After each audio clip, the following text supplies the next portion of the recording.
C'est-à-dire que, puisqu'on est à la Sorbonne, les études que j'ai entreprises au départ n'étaient pas brillantes. Et donc j'allais très très souvent au cinéma parce que je trouvais que le monde du cinéma était plus plaisant que le monde de la vie courante. Et c'est vrai que, donc, quand je dis que les choses se sont faites naturellement, c'est parce que tout a commencé pendant la guerre et que ma mère me cachait dans les cinémas parce qu'on avait trouvé que c'était une cachette formidable pour un enfant de mon âge et que je pouvais rester effectivement toute une après-midi dans un cinéma et ça laissait le temps à ma mère comme ça d'aller faire des tas de choses puisqu'on était recherché par la Gestapo. Donc si vous voulez, ça a été ma première planque, ma première cachette. Et je restais donc des journées entières au cinéma. J'étais surveillé par l'ouvreuse à qui on avait donné un petit pourboire pour me surveiller de temps en temps. J'avais 4-5 ans à l'époque et c'est vrai que je regardais donc le même film 3 fois, 4 fois dans la même journée. Et à la fin de la guerre, quand on m'a interdit d'aller au cinéma, j'étais très très très furieux parce que j'avais pris des habitudes, des automatismes. Et c'est vrai qu'on vivait à l'époque dans un monde où les gens étaient très très bizarres, étaient très curieux. Et c'est vrai que les gens qui étaient sur les écrans me plaisaient plus que ceux que je rencontrais dans la vie. Donc si vous voulez, j'ai toujours eu une attirance pour le monde du cinéma parce que pendant 2 heures, j'ai été au contact de gens qui me semblaient plus courageux, plus drôles, plus sexy que ceux que je rencontrais dans la vie. Je trouvais que le cinéma, c'était la vie, mais en mieux.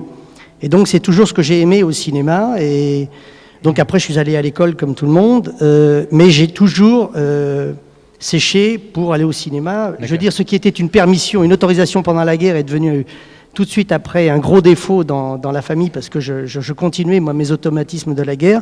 Et donc j'ai vu des milliers de films. Et quand je dis que j'ai vu des milliers de films, c'était presque 3 films par jour à un moment donné.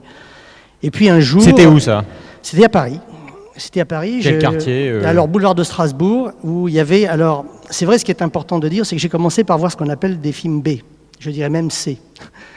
Et donc, je voyais des films qui étaient très, très, très mauvais, mais qui, pour moi, étaient fabuleux, merveilleux, qui m'ont fait rêver beaucoup plus que les films de qualité que je peux voir aujourd'hui, puisque aujourd'hui, je connais trop ce métier et je le démystifie en permanence. Donc, mes grands plaisirs du cinéma remontent à l'époque où je ne connaissais pas le cinéma. Et de cette époque, Claude, quelles sont les 2 ou 3 images qui vous ont marqué, que ce soit C, B ou A, quelle catégorie ?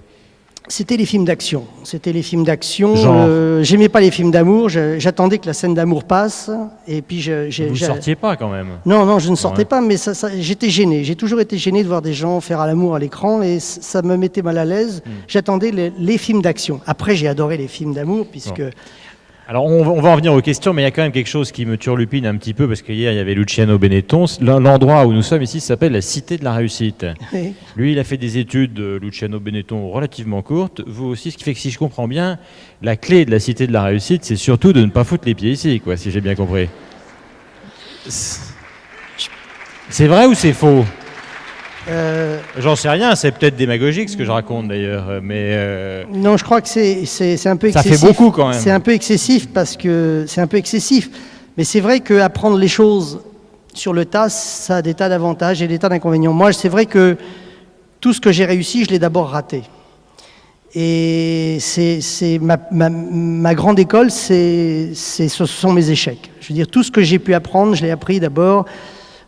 j'ai pas souffert, on peut pas dire que j'ai souffert. Ce qui fait souffrir un homme, c'est quand il a faim, quand il a froid, quand il y a la guerre. Bon, j'ai connu la guerre, mais tout de suite après, disons que j'ai souffert du doute. J'ai souffert du doute, qui est une des grandes souffrances et une des grandes questions qu'on se pose quand on est étudiant, quand on commence à rentrer dans la vie. Donc, on a le doute.